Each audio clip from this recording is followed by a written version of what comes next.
Now that we've covered introductions, I want to begin this episode with a topic that sits right at the heart of skin health: mental and emotional well-being. It's my experience that many skin imbalances resolve far more quickly once we identify the true root cause. More often, it's a trigger that's been quietly accumulating over time. When that single offender is removed, the body finally gets a breath of relief. It recalibrates and breakouts begin to calm. Stress is a huge topic and one that I believe we've started to normalize. Once upon a time, stress came in short bursts: a deadline, an exam, a moment of crisis, and then life would return back to balance. But today, pressures are constant. Daily, even hourly, many of us feel like we just can't catch a break. In this episode, I'll talk about what stress does to your system, and then the next one, we'll look at how to manage it.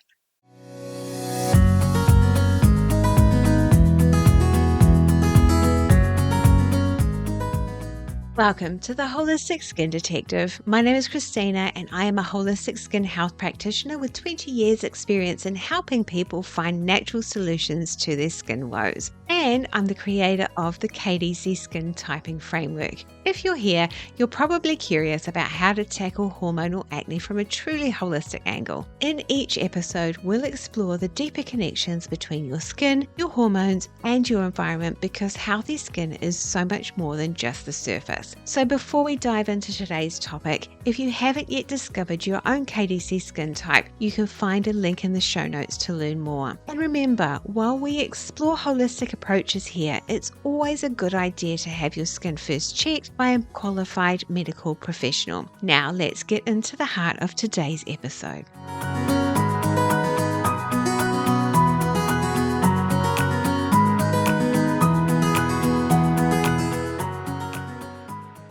Welcome back. I'm old enough now to remember that life didn't always used to feel this way.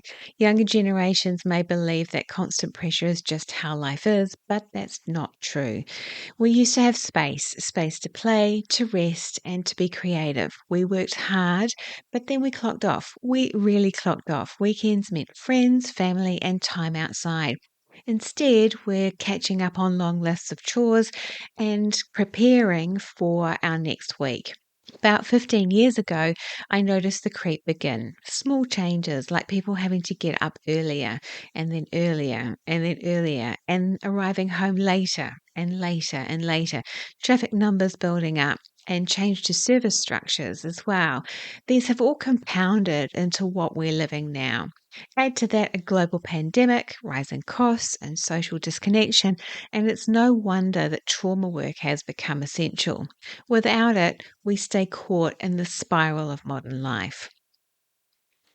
So, what does this all have to do with the skin and hormonal acne? One reason I started this podcast was to dispel myths. And the first one is this: many breakouts we think are hormonal aren't.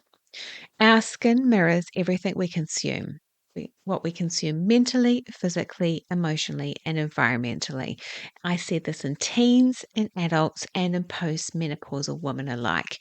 The truth is, our modern lifestyle, social stress, diet, environment are all showing up on our skin.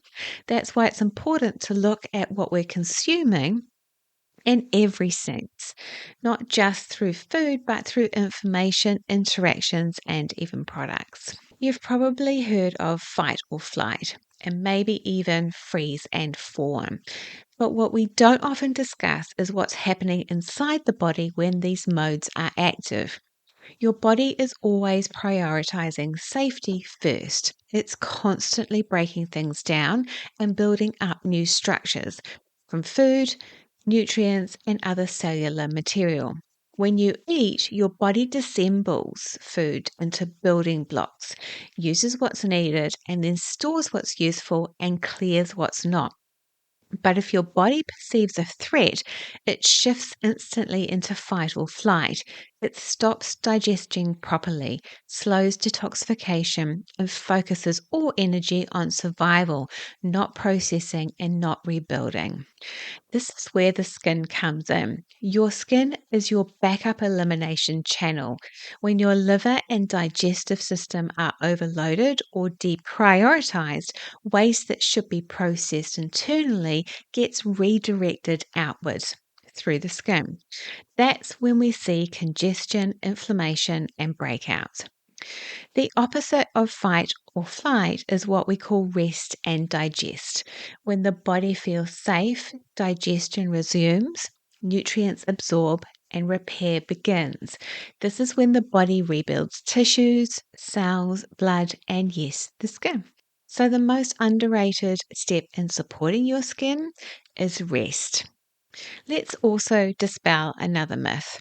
Many people think I've been eating badly, I need to detox my liver. As a herbalist, I want to clarify detoxification and elimination diets can cause more stress on your internal organs. Traditionally, herbs are to be used as nutritional support, not for elimination quick fixes. Nature is powerful, but not always gentle. When we use herbs to push the body instead of listening to it, we move away from healing and into strain. Always speak to a knowledgeable practitioner before using herbs. And before you reach for a detox, start with rest and diet. Schedule in rest time. Lie in bed and read a book. Breathe deeply into your belly. Gentle, slow breathing gives your liver space and relieves tight muscles surrounding your organs, giving them the space that they need to do what they need to do. Stretch, walk, move your body with ease, not grit. We don't want more intensity, we want more nourishment. Laugh, watch something that makes you genuinely smile. Spend time with supportive people, play with your pets. Do something creative that makes you forget time. These are not indulgences, they're messages to your body that say you are safe now. Choose foods that don't congest your system and are easy for your system to digest. You'll find a list of skin clogging foods linked in the show notes. Try replacing them with lighter whole options that feel good in your body. You don't need to jump into elimination diets or extreme cleansers. Those often come from a more masculine energy, like doing, forcing, and fixing. What we need now is the feminine, slowing down, receiving, and nourishing. Food is medicine, but so is laughter, connection, and presence. So bring back the dinner table, put devices away, and share meals. Let your body digest food and life at the same time. So, when you rest, your body recalibrates. When you nourish, your skin reflects it. Your skin is always communicating. All you need to do now is to listen. So, when you rest, your body is able to digest foods and process those building blocks that your skin needs for nourishment. Your body recalibrates, and when you nourish, your skin reflects it. Your skin is always communicating. So, all you need to do is learn how to listen. And if you're dealing with stressful situations that keep you up at night, join me in the next episode where I'll share some practical exercises to help you process and settle the nervous system. Until then, take care of yourself, breathe, rest, and remember your skin is your body's way of speaking.